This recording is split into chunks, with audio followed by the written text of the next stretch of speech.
से मैच करो, आइए या नहीं पता।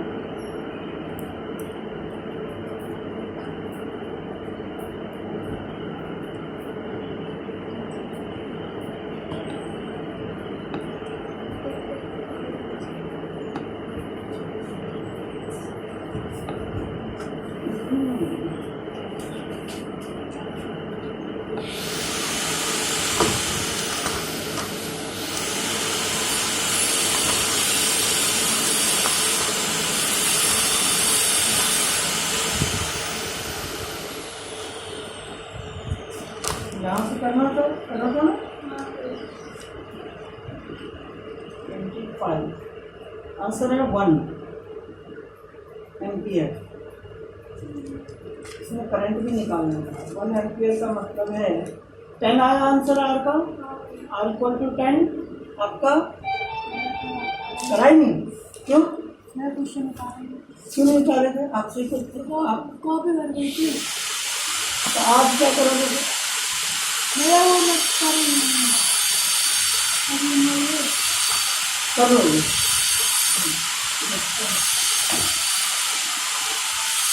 26 का कितना आया?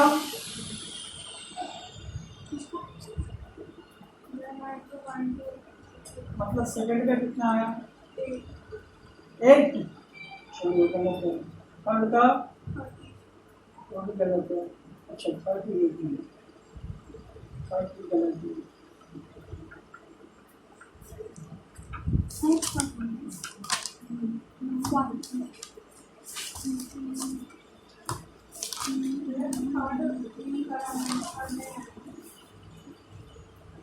तो फोर्थ का बताया आपने कल। फोर्थ का आपने बताया कल।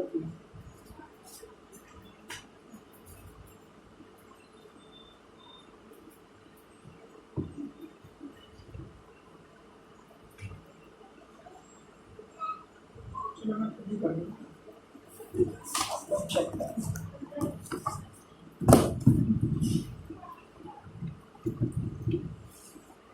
बैठ आराम से।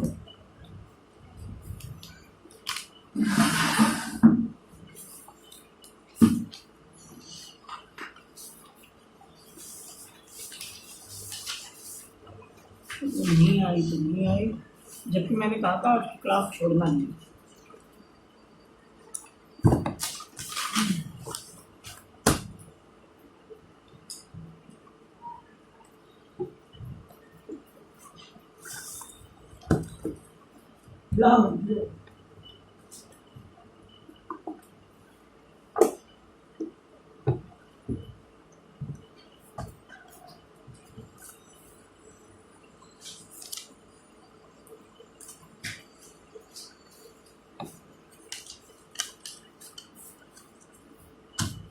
मैं 5 मिनट लेट आती, मुझे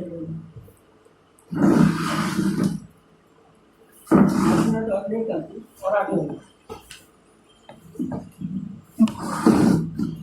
फर्स्ट का तो सही है, मैं वो नहीं करता ना, सेकंड कर रहा हूँ। गलत है।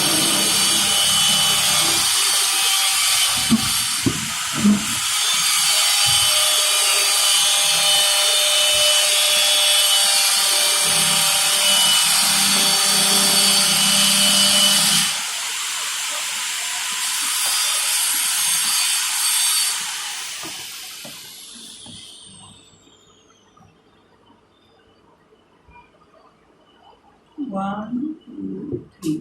तीनों ऊपर 1 होगी।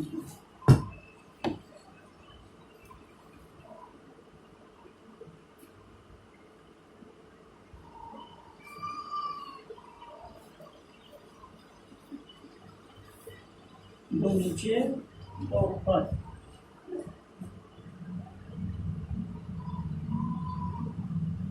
ये कितने का है?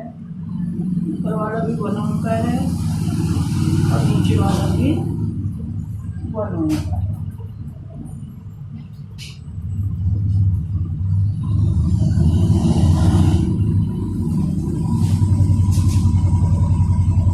क्या आपने किया है?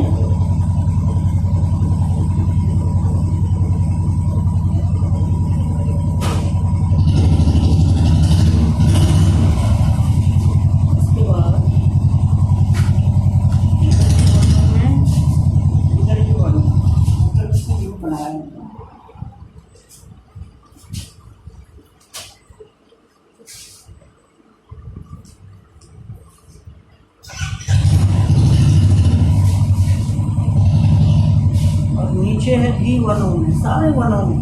वाह, कमाल हो।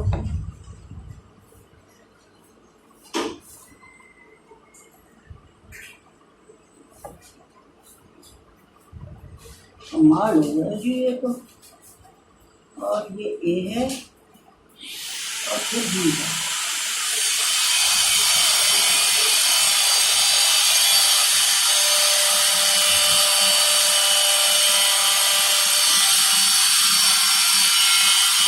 ये है आपका नंबर, ठीक है ना? ये करा आपने गलत। कितना था आंसर आपका? 8। वेरी सैड ऑफ 8 आया। आपने कराए? मैं तो भूल गई थी। करना नहीं मतलब आ ही नहीं रहा। हम पहले नेमिंग कर लेते हैं, कहीं से भी गिनना शुरू करते हैं। मान लो यहाँ से गिनते हैं, ये R1 है, ठीक है, ये R2 है, ये R3 है, ये R4 मान लो, ये R5 मान लो, ये R6 मान लो, ठीक है, ये R7 मान लो, ये R8। मैंने कहा कि सबसे पहले बॉक्स को सॉल्व करो, ताकि ये जो बॉक्स है, ये पूरा बॉक्स एक वायर बन जाए। ये कहा था, सीखो इसे क्या कह रहा है। बॉक्स कहाँ नजर आ रहा है? तो ये सबसे पहला बॉक्स नजर आ रहा है जिसमें 3 रेजिस्टेंस है, तीनों एक दूसरे के पैरेलल है, क्योंकि 3 वायर जा रही है अलग अलग। तो जो करंट कहीं से भी आएगा, मान लो करंट इधर से आया, यहाँ करंट को उधर और उधर को भूल जाओगे। मान लो इस बॉक्स में जा रहा है, तो बॉक्स में 3 रास्ते मिल गए, एक इधर और एक इधर। 3 रास्ते मिल गए, तो करंट क्योंकि डिस्ट्रीब्यूटेड हो रहा है, अलग अलग जा रहा है, तो इसलिए ये कितने हो गए? पैरेलल में। कितने हो गए?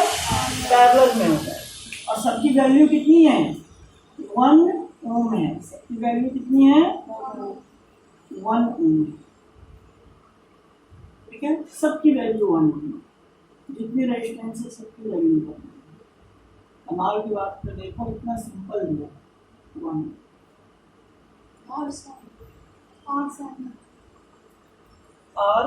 भी 1 ओम, सब 1 ओम है, बोलते ही 1 ओम, ठीक है। तो हम क्या लिखेंगे? सबसे पहले लिखने का तरीका, इस बॉक्स में कितने रेजिस्टेंस है? R4, R2 और R5। क्या लिखोगे? लेट क्या let equivalent resistance between R4, R2 and R5 is RA। RA मान लिया, है ना? Because R4, R2 and R5 are in parallel, ठीक है। Therefore, नीचे लिख रहे हैं therefore 1 upon RA is equal to 1 upon R4 plus 1 upon R2 plus 1 upon R5। यही फॉर्मूला होता है पैरेलल में। तो 1 upon RA is equal to हो जाएगा 1 upon 1 plus 1 upon 1 plus 1 upon 1। 1 upon RA is equal to 3 upon 1। 3RA cross multiply कर दिया 1, तो RA की वैल्यू कितनी आ गई? 1/3। RA की वैल्यू कितनी आ गई? 1/3, ठीक है। ये बॉक्स जो है, ये जो बॉक्स था वो अब एक वायर बन गया। अब इसकी वैल्यू कितनी हो गई? RA इक्वल टू 1/3 ओम। जो पहले बॉक्स की निकालते हैं वैल्यू, फिर हाँ, पहले बॉक्स की निकाल। अब यहाँ से एक वायर यूं गया है, एक वायर यूं गया है, यहाँ से एक वायर यूं गया है, एक वायर ऐसा गया है, यहाँ से एक वायर ऐसा गया है, एक वायर ऐसा गया है। आपको रेजिस्टेंस कौन सा कह रहा है, ए और बी, ए और बी, ए और बी के बीच का रेजिस्टेंस फाइंड करने को कह रहा है, ठीक है। तो मान लो ए से यहाँ से करंट अगर प्रोड्यूस होगा, यहाँ से मान लो करंट आ रहा है, करंट इधर भी जाएगा थोड़ा और थोड़ा इधर भी जाएगा, तो यहाँ से इस लाइन से नीचे जो होगा वो ऊपर वाले का पैरेलल होगा, क्योंकि अलग अलग करंट है। सबसे पहले तो ये माइंड करना है, यहाँ से यूँ घूम के जाएगा, ठीक है, और यहाँ करंट गया, यहाँ करंट गया तो थोड़ा करंट इधर जाएगा, थोड़ा करंट इधर जाएगा। जो करंट यहाँ जाएगा, जो करंट यहाँ जाएगा वही करंट इसमें जाएगा, है ना। यानी कि अब यहाँ पे आ जाओ, R1 जो है वो, अब ये R6 है, ये RA हो गया बीच वाला, और ये R7 हो गया, ये तीनों पैरेलल हो गए या नहीं, हो गया या नहीं, है ना। तो हम क्या लिखेंगे, बिकॉज R6 RA, अब ये तीनों मिलकर A बन गया, RA and R7 R in parallel, parallel में पूरा नहीं लिख रहा, ऐसे लिख रहा, लेकिन आप लोग लिखेंगे पूरा। Therefore, if RB is equivalent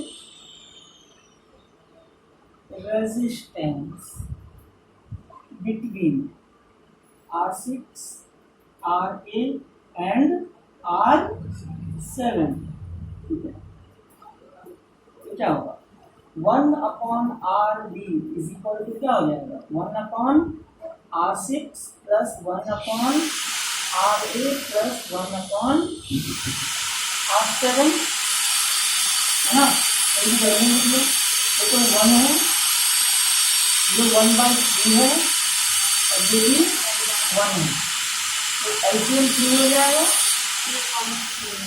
3 plus 1 plus 3, 3 कितना आ गया, 7/3, 1/RB, तो 7RB इज इक्वल टू 3, तो RB की value, RB is equal to कितना आ गया, 3/7। क्या है समझ में, सबको समझ में आ गया। हाँ भैया, मेरे ये समझ में आया, यहाँ पर 3 + 1 + 3 का 3 तो मान, एलसीएम वाला प्लस नहीं आता आपको, एलसीएम लेके प्लस करना नहीं आता, पीछे ले जाओ छठी क्लास में, बोलो तो, ये एलसीएम लेके प्लस करा है, अब कैसे आया वो देखो, तो देखो, है ना। तो आरबी की वैल्यू निकल गई, मतलब अब ये यहां से लेकर यहां तक आरबी, यानी कि अब एक ही वायर में आ गया। तो अब देखो R1 जो यहाँ से गया, ये RB और ये R3, है ना, R1 RB और R3 तीनों सीरीज में हो गए या नहीं हो गए, R1 RB और R3 तीनों सीरीज में हो गए, तो सीरीज में हो गए, तो सीरीज में because R1 RB and R3 are in series, therefore इसको RC मान लो इन तीनों का, RC इज इक्वल टू क्या हो जाएगा, R1 plus RB plus R3, तो 1 प्लस 3/7 प्लस 1/3 का, R3 भी तो 1 ही, R3 है ना, अच्छा हाँ, मैंने R 1 1 2 7 2 जा, चलो मैं ऐसे कर दूंगा, 7 + 3 + 7 अपॉन 7, तो कितना आ गया, 17/7 आ गया, ठीक है।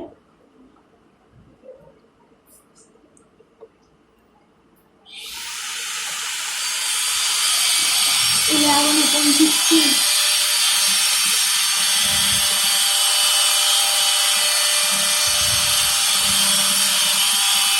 बराबर 11/16.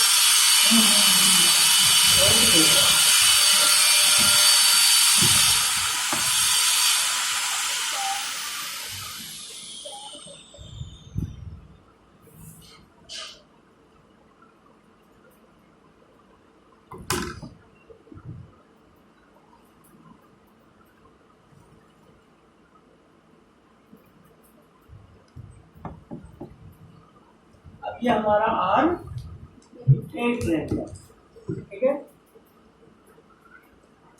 तो आर मान लो टोटल रेजिस्टेंस, तो टोटल निकलेगा total resistance equal to R, तो 1/R इक्वल टू हो जाएगा 1/RC प्लस 1/R8, ठीक है। तो पैरेलल में हो जाएंगे, मैंने कहा था जो ऊपर आएंगे वो कितने होंगे, पैरेलल में होंगे, ठीक है। 1/RC, तो 1/R is equal to 1/3/17/7 plus 1/1, ये 7 ऊपर चला जाएगा, 7/17 प्लस 1/1, 17 और 7 कितना आ गया, 7 प्लस 17/17, 24/17, 1/R, क्रॉस मल्टीप्लाई करें, R इक्वल टू हो जाएगा 17/20।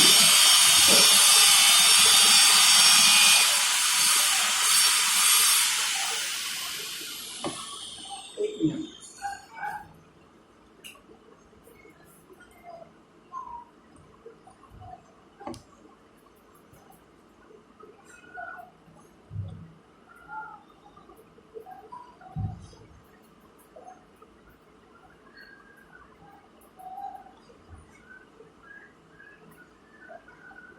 इलेवन अपॉन 16 कहाँ रखी है?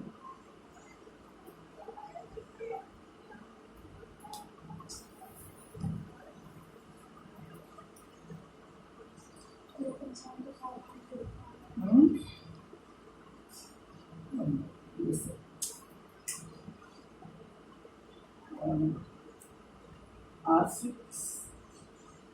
करंट यहाँ से एक करंट इधर जाएगा, एक करंट इधर जाएगा, करंट ये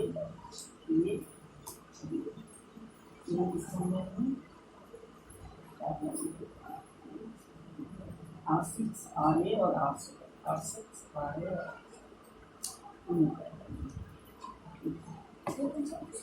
तीनों का मिक्सचर क्या बनेगा, एक वायर। अब एक वायर ये सारे बनेगा, यहाँ से ये करंट, अब कुछ करंट यहाँ से इधर जा रहा है, कुछ करंट इधर जा रहा है, ये तीनों सीरीज में R1 R2 R6 1/3 और 1 3 1 7/7 3/7, ठीक है। 7 7 14 और 3 17/7 7/7 सही बता दो। हाँ नहीं आंसर, ये किसका है, आपका, आपने लर्न कर लिया।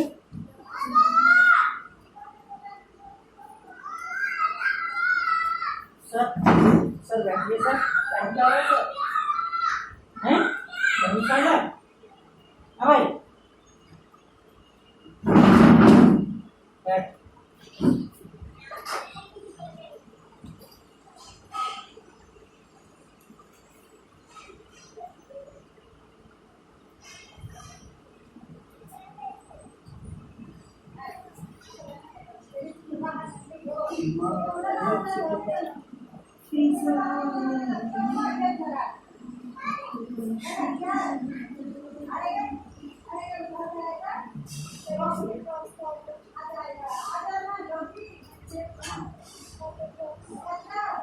आउटडोर और सुंदर।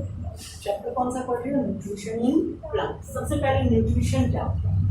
What is nutrition? तो न्यूट्रिशन जानने से पहले आपको समझना होगा व्हाट इज न्यूट्रिएंट्स। न्यूट्रिएंट्स क्या है, तभी तो न्यूट्रिशन समझोगे। तो न्यूट्रिएंट्स क्या होते हैं? अच्छा ये बताओ कि आपको लंबे होने के लिए किस चीज की जरूरत पड़ती है? आप जल्दी जल्दी लंबे हो उसके लिए किस चीज की जरूरत पड़ती है? प्रोटीन। किस चीज की जरूरत पड़ती है? प्रोटीन की, है ना। तो प्रोटीन क्या हो गया? न्यूट्रिएंट्स हो गया, है ना। कहते हैं ना vitamin A, vitamin B, vitamin C, ये जो विटामिन है ये क्या हो गया? ये न्यूट्रिएंट्स हो गया। यानी कि वो सारी चीजें, वो सारी फंडामेंटल चीजें जो हमारे बॉडी के लिए, है ना, फिजिकली और मेंटली दोनों की ग्रोथ के लिए नेसेसरी हो, उसको क्या कहते हैं? न्यूट्रिएंट्स कहते हैं। क्या कहते हैं? न्यूट्रिएंट्स कहते हैं। अब ये जो न्यूट्रिएंट्स हम बॉडी में एब्जॉर्ब करते हैं, कहीं ना कहीं से लेते हैं, किसी न किसी तरीके से लेते हैं, तो वो जो तरीका होता है, वो जो तरीका होता है न्यूट्रिएंट्स को लेने का, बॉडी में एब्जॉर्ब करने का और उसका यूटिलाइज करके उसको एनर्जी बनाने का, तो वो जो तरीका होता है बॉडी में न्यूट्रिएंट्स को लेने का, एनर्जी बनाने का नहीं, बॉडी में न्यूट्रिएंट्स को लेने का जो तरीका होता है ना, न्यूट्रिएंट्स खाना को लेकर उसको पचाकर उसका न्यूट्रिएंट्स बनाने का जो तरीका होता है ना, उसको कहते हैं न्यूट्रिशन। क्या कहते हैं उस तरीके को? न्यूट्रिशन। तो न्यूट्रिशन का डेफिनेशन क्या है? क्या कह रहे हैं? Nutrition is the mode of taking food. खाना लिया, है ना, और उसको यूटिलाइज किया, तो बॉडी में उसका क्या करेंगे? यूटिलाइज करेंगे, है ना। प्रोटीन से अपने आप को बड़े करेंगे, है ना, और विटामिन से ताकत लाएंगे, कार्बोहाइड्रेट से ताकत लाएंगे, है ना। तो ये सब, ये न्यूट्रिएंट्स को यूटिलाइज करने का जो प्रोसेस होता है वो न्यूट्रिशन होता है। अब प्लांट्स में जो न्यूट्रिशन होता है वो होता है ऑटोट्रॉफिक न्यूट्रिशन। ऑटोट्रॉफिक का मतलब क्या है?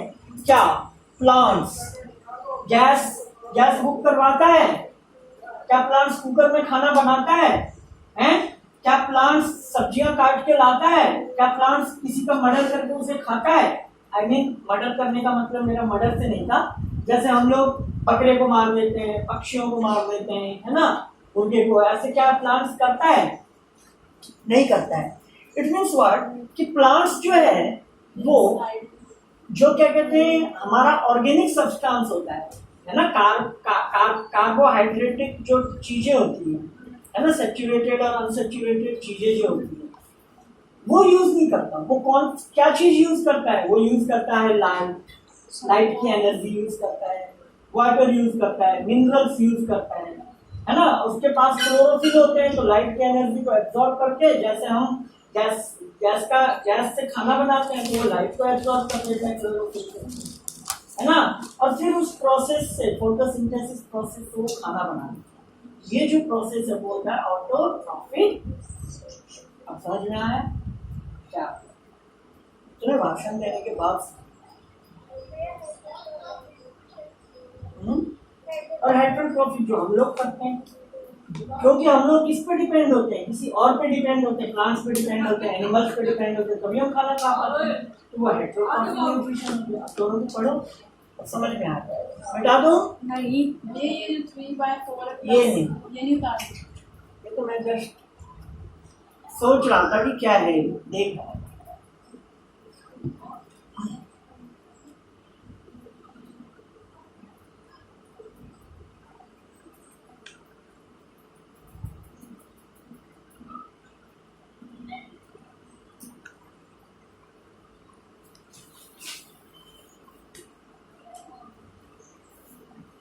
बता दो। नहीं, कहाँ पे है? हाँ, नहीं यहाँ यहीं पे है। बिना कॉपी दे दो,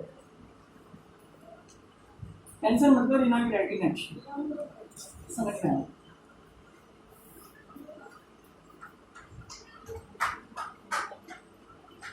यही एक टफ सा डायग्राम था, टफ सा क्वेश्चन था, बाकी सारे क्वेश्चन क्या हैं, इजी। ठीक है, तो बाद में मैं ये क्वेश्चन सब करवाऊंगा, अभी रहने देते हैं। अब हम अगले टॉपिक पे चलते हैं। अगला टॉपिक क्या है आपका, heating effect of electric current. Heading डालिए, heating effect of electric current, most important topic for the examination.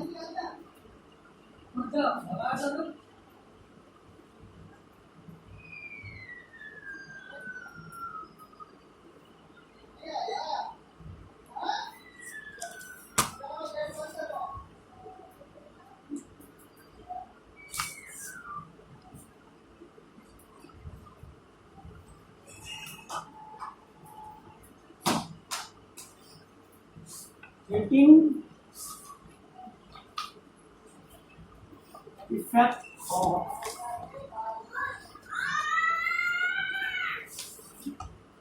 electric,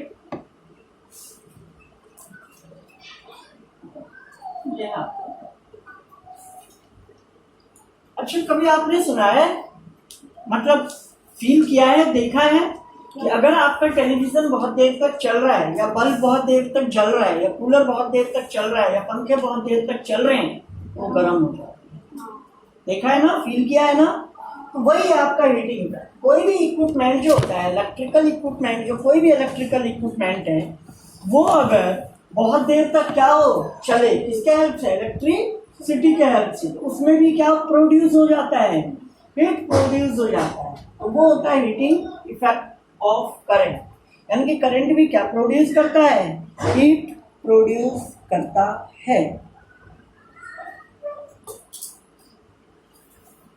तो सबसे पहला लिखिए इसमें electric energy. Electric energy,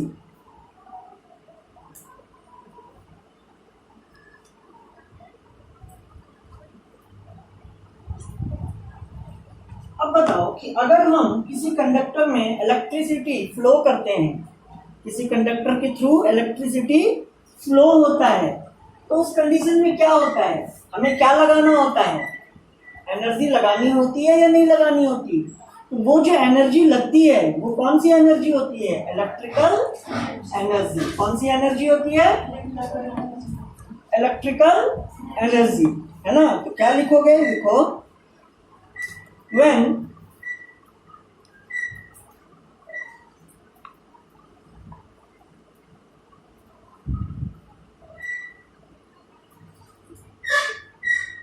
electric charges flowing through any conductor, flowing through any conductor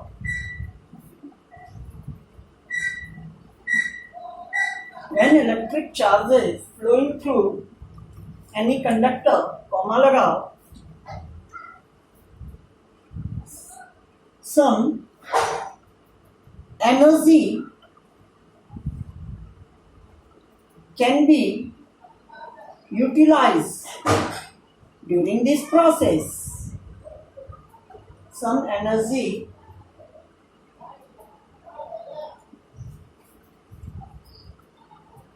can be utilized during this process, comma, such energy is called electric energy.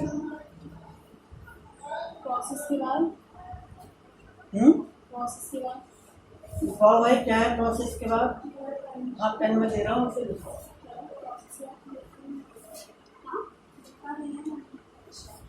Such energy is called electric energy. के बाद Is called electric energy.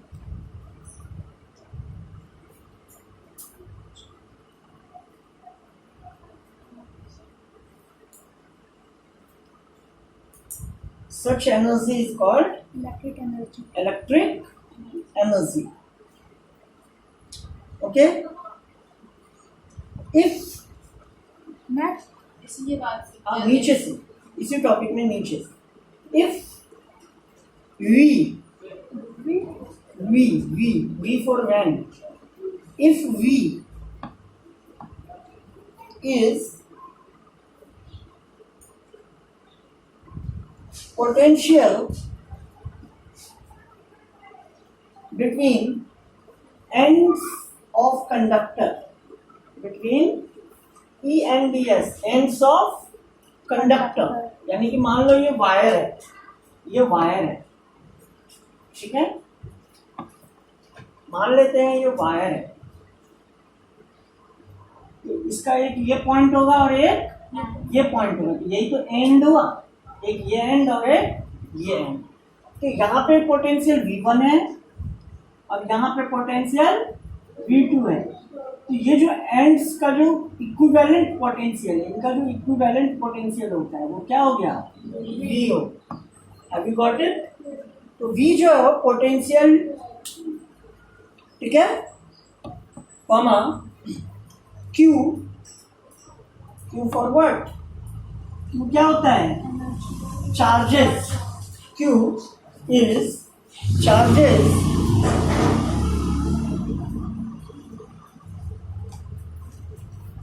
Q is charges flowing through conductor, flowing through conductor. Then work done to bringing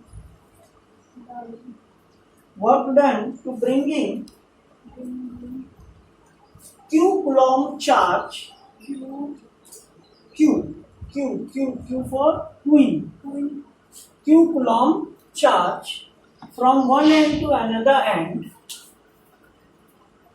from one end to another end, we have to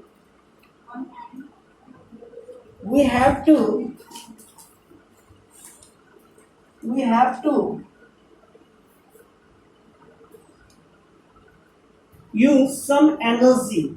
We have to use some energy or work done. Then नीचे लिखो वो जो energy है या work done है W is equal to क्या हो जाएगा, V into Q। Work done जो है W वो इक्वल टू क्या हो जाएगा, V इंटू Q, ठीक है। यही होता है आपका क्या, हीट एनर्जी, है ना। अभी नहीं होता ये हीट, अभी हीट प्रोड्यूस होगा, ये वर्क डन हुआ, यानी कि वो चार्ज जो है वो एक एंड से उस वायर के इस एंड से इस एंड तक आ रहा है, तो यहाँ से यहाँ तक आने में उसने वर्क डन किया है। वो जो वर्क डन है वो क्या है, वो जो पोटेंशियल लगाया हमने, पोटेंशियल जो लगाया, पोटेंशियल क्या है, एक एनर्जी है, एनर्जी है ना, एनर्जी को यूटिलाइज करवा रहे हैं, है ना। एनर्जी को क्या करवा रहा है, वो यूटिलाइज करवा रहा है। कौन से एनर्जी को, इलेक्ट्रिकल एनर्जी को यूटिलाइज करवा रहा है। क्यों यूटिलाइज करवा रहा है, इस क्यू को यहाँ से लेकर यहाँ तक लाना, है ना। तो ये वर्क डन हो गया। देखो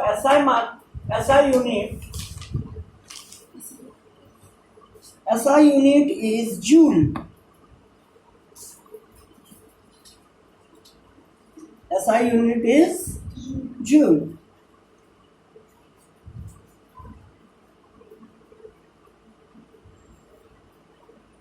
ठीक है, अब नीचे लिखिए, डिफाइन 1 जूल, डिफाइन 1 जूल। तो कौन डिफाइन करेगा, डिफाइन 1 जूल ऑफ एनर्जी कौन डिफाइन करेगा। तो देखो ये वर्क डन जो है ये 1 जूल कब बनेगा, जब ये 1 वोल्ट हो जाए और ये 1 कूलॉम हो जाए। क्या लिखोगे, when 1 volt, लिखो when 1 volt of potential utilized to bringing 1 coulomb of charge,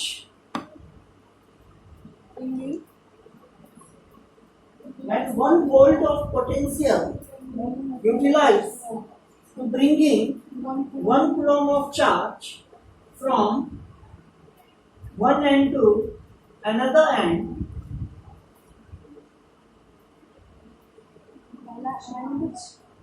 then Charts were then one flow. about ऊर्जा, then evolve electric energy is called 1 joule. Involve मत लिखना, इन्वॉल्व लिखना। ये एक्स है, हम ना सिमिलर टर्म देखते हैं, सिमिलर मतलब एक जैसा नजर, ये दोनों एक जैसे नजर आ रहे हैं, इसके साथ भी एक्स है और सिमिलर टर्म को एक जगह करते हैं। तो 2x को इधर में तो ये प्लस का इधर 60 का होगा, माइनस का इधर क्या रहेगा, तो प्लस माइनस करोगे क्या होगा, एक्स बच जाएगा, 1x बच जाएगा। भैया इन्वॉल्व के बाद चेक भी करना, कह रहा है ना चेक योर भैया रिजल्ट, यहाँ चेक कैसे करते हैं, ये कॉल है LHS और इधर RHS, भैया इन्वॉल्व के बाद तो 3 कॉल इज कॉल्ड 1 joule. और RHS क्या है, 2x plus 2 plus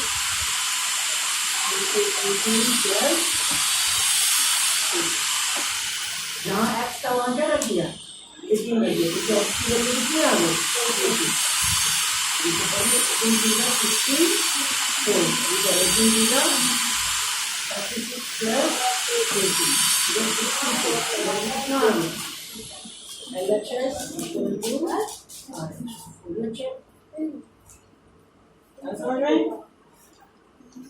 okay guys, यहाँ तक समझ में आ गया। 1 जूल ऑफ एनर्जी हमने क्या कर दिया,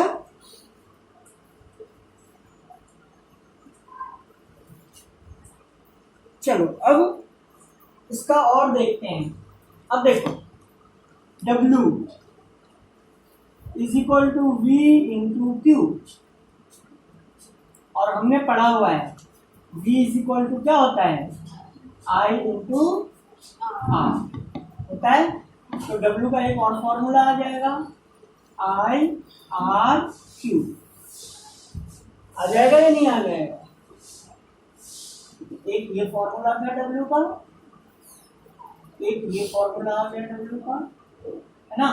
अब हमने और क्या पढ़ा है, हमने और पढ़ा है Q इक्वल टू होता है I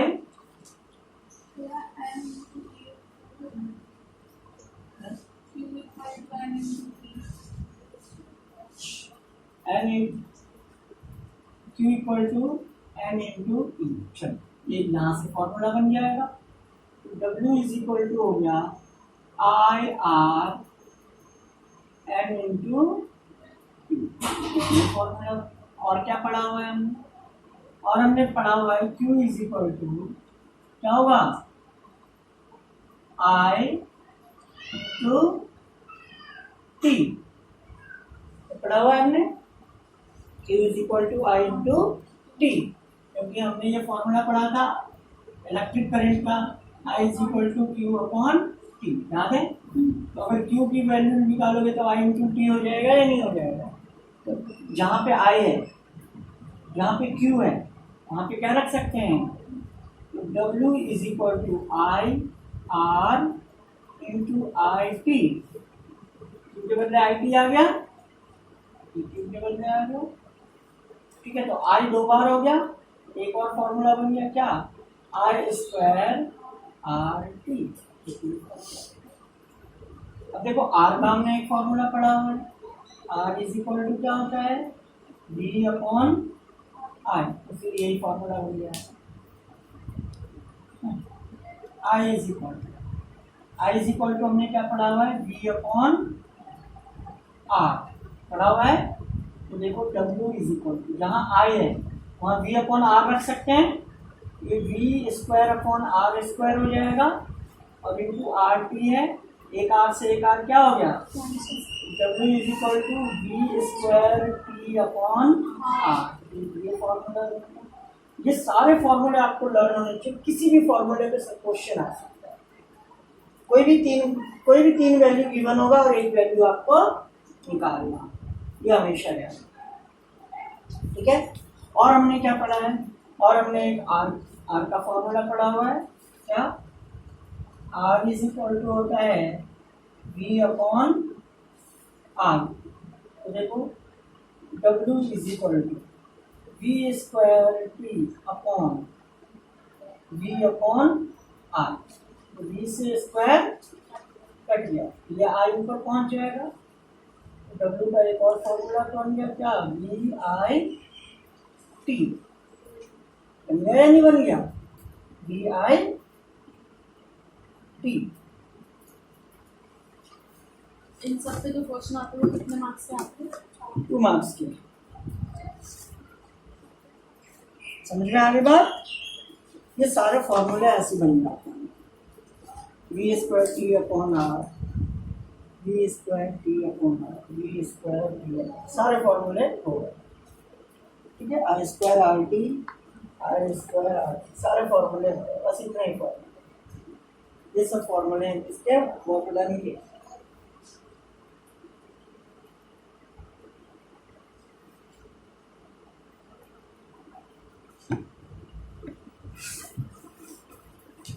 बॉक्स में बंद है वो सारे फॉर्मूले हैं।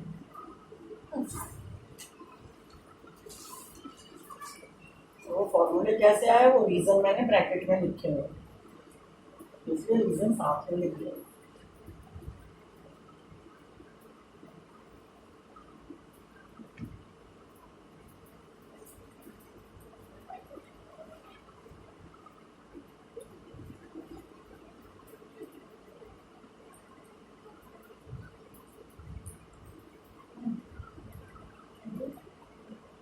अगर एलएचएस आरएचएस इक्वल नहीं आएगा तो इसका मतलब आपका क्वेश्चन गलत है।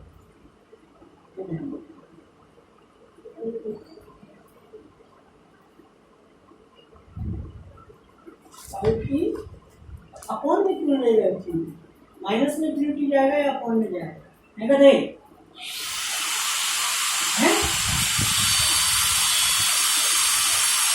ये साइड टी है, ये थ्री टी जब प्लस में है तो इधर कितना आएगा, तो फिर फिजिकल इधर -5, ये थ्री इधर माइनस में तो इधर कितने जाएगा, तो फिर 5 में से 3 माइनस करोगे क्या आ गया 2t, और 5 में से 3 माइनस करोगे कितना आ गया -2, क्योंकि माइनस का नंबर ग्रेटर है तो t का वैल्यू क्या हो गया -2/2, 2 से 2 बन गया, तो t इक्वल टू कितना आ गया माइनस। ये बी के अपॉन में था ना i, second last b upon I.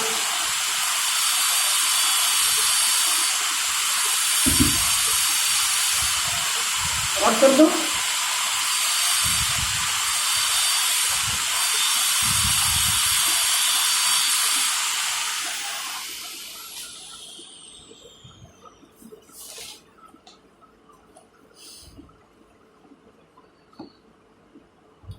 Okay.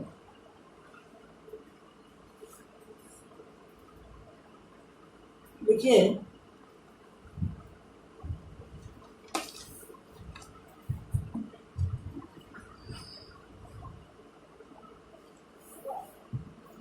if point है question question if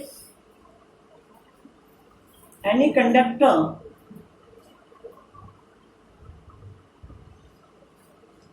having potential 140 volt, if any conductor having potential 140 volt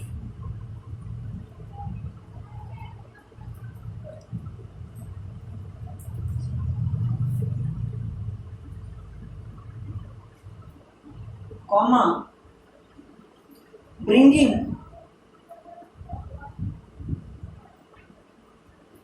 a 12 coulomb of charge from one end to another end, bringing 12 coulomb of charge from one end to another end, then how much electric energy involved? How much electric energy involved? और अगर question में electric energy नहीं आएगा तो क्या आएगा? तो देखो और work done, value of work, या समझ बात आ गई है?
आएगा, डिस्कस करेंगे तब ना। 4 बजे से क्या टाइमिंग चेंज बता, हमें 7 बजे छोड़ना था।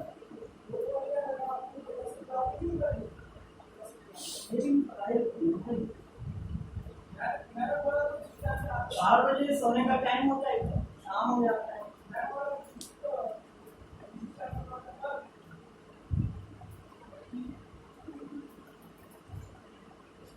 कितना है आंसर? 1680 जूल। आपका कितना है? सही है, 1680। आपका कितना है? क्या ही नहीं? अरे कितना इजी तो है। सबसे पहले क्या लिखो? गिवन। गिवन क्या है? V is equal to 140 volt. और क्या गिवन है?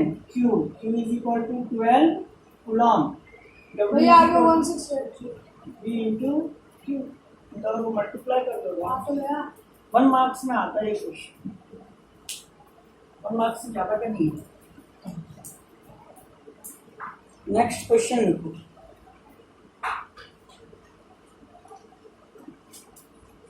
Through an electric heater, through an electric heater,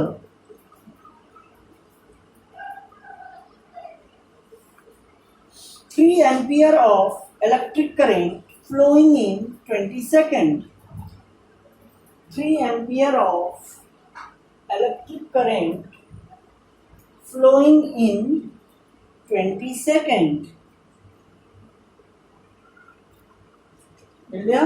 If the resistance of wire is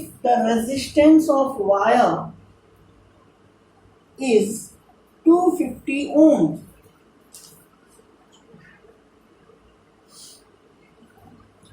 if the resistance of wire is 250 ohm, then how much energy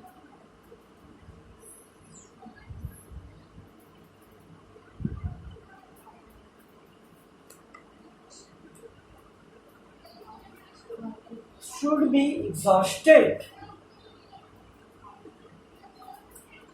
Should be exhausted.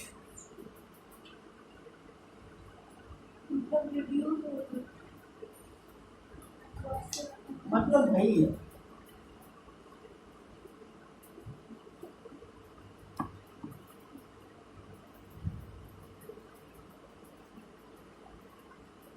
मैं 20 second का time मांग और ये सी बात है, जो second में होता है वो टाइम ही होता है।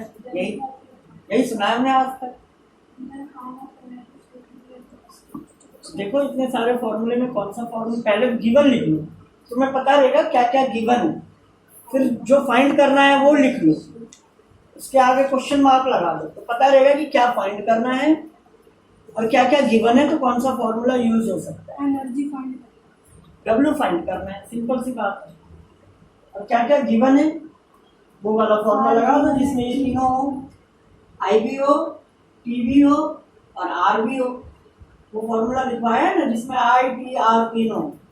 उसके लिए वी निकालना पड़ेगा। वी निकालना पड़ेगा। आई टी आर कहाँ है? नहीं है, W equal to I square R T नहीं है, मुझे फॉर्मूला याद है। ये यहाँ पे 3A लिखा है, 3I। 3I 3 ampere, A for ampere. तुम पीछे का पढ़ के नहीं आओगी ना रीना, तो कभी नहीं सीख पाओगी ये चैप्टर। और ये चैप्टर 8 to 10 मार्क्स का है। बार बार बोल रहा हूँ मैं, बार बार नहीं बोलूंगा आपको पढ़ने के लिए। पढ़ो ना पढ़ो आपकी मर्जी है। यही नहीं पता एम्पियर क्या होता है? स्टार्टिंग में चैप्टर के सबसे शुरू की चीज है ये एम्पियर। स्टार्टिंग में कहा था कि इस चैप्टर में लास्ट तक अगर शुरू का नहीं पढ़ोगे तो लास्ट वाला कुछ समझ में नहीं आएगा। सब टॉपिक एक दूसरे से जुड़े हुए हैं। 4500 आराम से। 4500 45 जूल 45,000 आएगा। 100 है। 100 नहीं 1000 है। ऐसे 100 45,000 है। 20 सेकेंड है ना, 2 सेकेंड को नहीं ले रहे ना टाइम। नहीं 20 45,000 ठीक है। तो देखो इसको कैसे लिख सकते हो, 45,000 जूल। अगर आंसर बोले किलो जूल में लिखने को तो 45,000 जूल को किलो जूल में चेंज करने के लिए कितने से डिवाइड करना पड़ता है? 1000 से। मिल जाएगा 45 किलो जूल। अगर इसको बोले स्टैंडर्ड फॉर्म में लिखने के लिए, क्वेश्चन में कुछ भी लिखा हुआ आ सकता है। स्टैंडर्ड फॉर्म में लिखने के लिए क्या करोगे? 4.5 into 10 to the power 4 question में कुछ भी आ सकता है, ये ध्यान रखो। क्वेश्चन ऐसे घुमाते हैं, बच्चे को यही पता नहीं चलता। नहीं पढ़ा तो था डब्ल्यू निकालना, लेकिन स्टैंडर्ड फॉर्म में डब्ल्यू निकालना कभी नहीं पढ़ा और बच्चे छोड़ के आ जाते हैं। भैया डब्ल्यू तो निकाल लो कम से कम, अगर स्टैंडर्ड फॉर्म में नहीं कर रहे हो, आधा नंबर ही तो कटेगा। बच्चे पूरा छोड़ के आ जाते हैं।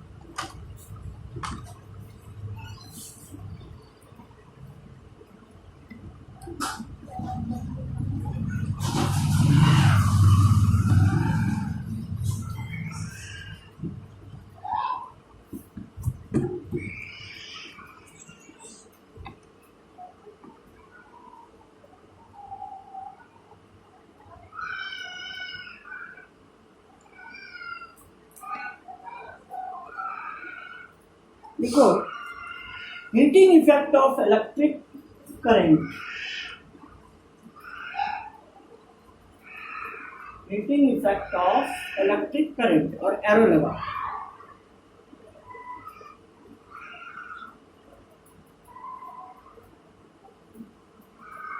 देखो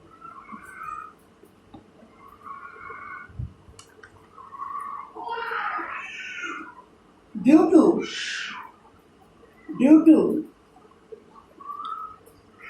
effect of flowing of electric current through an electric circuit,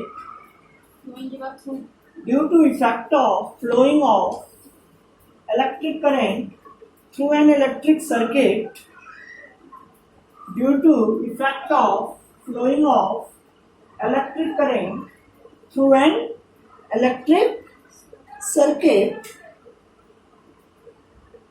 increases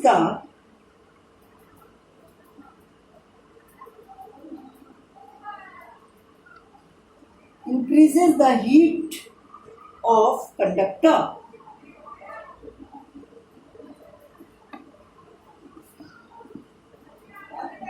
comma, this phenomenon of increasing the heat is called heating effect of current. This phenomenon of increasing the heat of conductor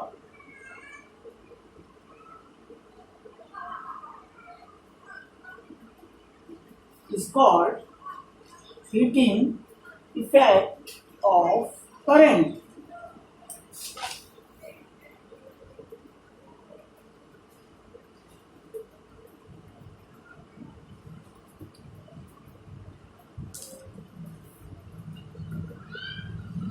अब देखो ये होता क्यों, reason समझो।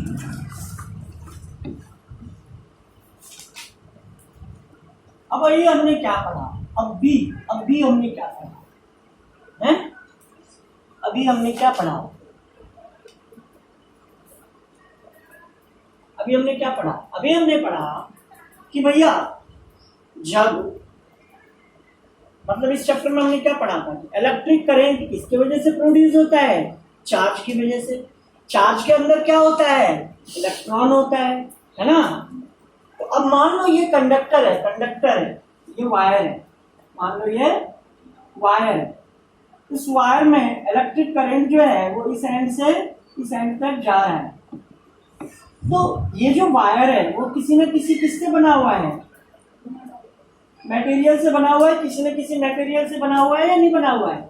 अगर किसी material से बना हुआ है, यानी कि या तो ये कॉपर से बना होगा या एल्यूमिनियम से बना होगा या सिल्वर से बना होगा, किसी न किसी मेटल से बना होगा ये वायर जो है। तो अगर किसी मेटल से बना होगा तो इस वायर, ये जो वायर है इसमें इसके अपने क्या होंगे, मॉलिक्यूल्स होंगे या नहीं, इसके अपने मॉलिक्यूल्स होंगे या नहीं, है ना। तो अब ये जो करंट है, ये करंट के अंदर क्या है, इलेक्ट्रॉन है या नहीं। और वो भी इलेक्ट्रॉन किसमें है, इन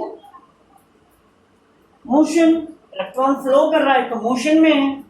तो जब ये जो इलेक्ट्रॉन इन मोशन इस मॉलिक्यूल से क्या होता है, टकराता है। क्या होता है, टकराता है। अब मान लो आप अपने हाथ को इस हाथ से क्या करो, रब करो, तो टकराना ही तो हुआ है ना। या आप क्या करो, हथौड़ा लो और पत्थर पे क्या करो, उसे टकराओ, तो क्या निकलेगा, हीट निकलेगा, हीट इवॉल्व होगा या नहीं। तो वही कह रहा है, अगर ये इलेक्ट्रॉन जो मोशन में है वो इसके मॉलिक्यूल से क्या कर रहा है, रब हो रहा है, टकरा रहा है ना, रब हो रहा है, टकरा रहा है। तो उस टकराने की वजह से यहाँ पे क्या प्रोड्यूस होगा, एक्स्ट्रा हीट प्रोड्यूस होगा। अब समझ में आई कि एक्स्ट्रा हीट क्यों प्रोड्यूस हो रहा है, क्योंकि भैया इलेक्ट्रॉन फ्लो कर रहा है ना, और उसके मॉलिक्यूल्स हैं, खुद के वायर के खुद के क्या हैं, मॉलिक्यूल्स हैं। तो उस मॉलिक्यूल से अगर एक इलेक्ट्रॉन जो मोशन में है वो टकरा रहा है, बार बार टकरा रहा है, तो वो क्या करेगा, एक्स्ट्रा हीट प्रोड्यूस करेगा। और बार बार जो वो एक्स्ट्रा हीट प्रोड्यूस होता है उसकी वजह से वो जो इक्विपमेंट होता है, चाहे इलेक्ट्रिक हीटर हो, इलेक्ट्रिक प्रेस हो, वो क्या हो जाता है, भैया फिर फोन क्यों गर्म हो जाता है, उसमें तो कोई वायर ही नहीं। फोन में गधे, फोन किससे चलती है, बैटरी से चलती है। और बैटरी से अगर चल रही है तो उसमें पोटेंशियल है, बैटरी से चल रही है तो प्लस और माइनस चार्जेस हैं, वो चार्जेस फ्लो कर रहे हैं। चार्जेस अगर फ्लो हो रहा है तो इसका मतलब करंट प्रोड्यूस हो रहा है। थोड़ा अकल करो, अकल ये यूज करो थोड़ा। नहीं, जब चार्ज नहीं लगाता हूँ भैया को बुला लो। हाँ, मम्मी से बोलो कि ट्यूशन के टाइम में सोता रहता है, नौकर है क्या इसके, जो मैं रोज रोज बुलाने आऊंगा। अंदर बैठा, समझ में आया। तो इसी की वजह से क्या प्रोड्यूस होता है, एक्स्ट्रा हीट प्रोड्यूस होता है जब ये मॉलिक्यूल से टकराता है। हैव यू गॉट इट, है ना। रीजन लिखवाने की जरूरत नहीं है, समझ में आ गया। नहीं आया तो ये डायग्राम बना लो घर में, रिवीजन टाइम में। ये रीजन हो गया हीट प्रोड्यूस होने का रीजन। अभी जो लिखा है उसका रीजन लिखो। ये वेन डायग्राम अभी जाके देखोगे तभी माइंड में आएगा कि ये एरो कहाँ कहाँ क्या हो रहा है।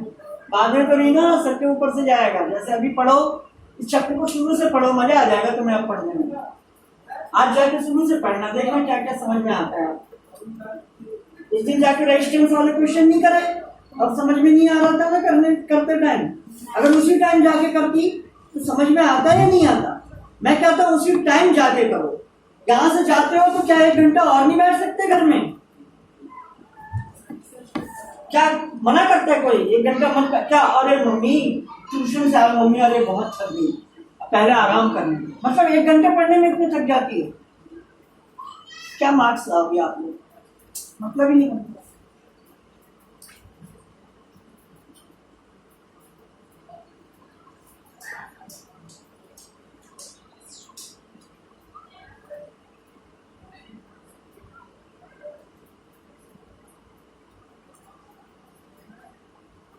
और टाइम पे आया करो, 5 मिनट पहले आ जाए करो, 5 मिनट लेट मत करो, सबसे कह रहा हूँ, क्योंकि आगे बैचेज होते हैं ना, ये ध्यान रखो।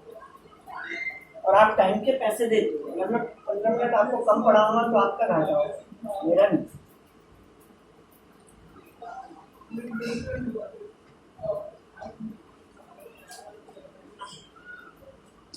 ओके गाइस,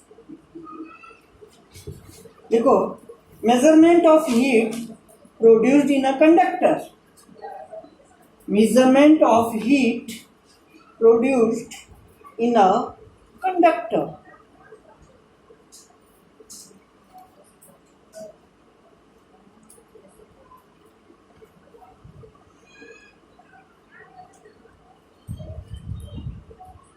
लिया? तो देखो W इज इक्वल टू क्या था, VI था, या I² RT था, है ना, या V/RT था, है ना, या VQ था, है ना, या VNE था।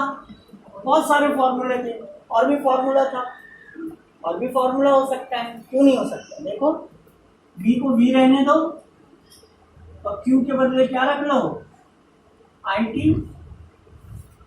वो तो पहले लिख दिया VI। ये सारे फॉर्मूले थे, तो ये तो वर्क डन था, ये क्या था, वर्क डन था, वर्क डन, वर्क डन, ठीक है। अब इसके वजह से क्या प्रोड्यूस हो रहा है, हीट प्रोड्यूस हो रहा है। तो वर्क डन किस में होता है, जूल में होता है, और हीट किस में होता है, कैलोरी में होता है। कह रहा है ना, कितना कैलोरी हीट प्रोड्यूस हो रहा है, तो हीट किस में होता है, कैलोरी में होता है। तो जूल को जब चेंज किया जाता है किस में, कैलोरी में, तो डिवाइड किया जाता है किससे, 4.2 से। इसका मतलब है H इज इक्वल टू कितना होगा, W/4.2।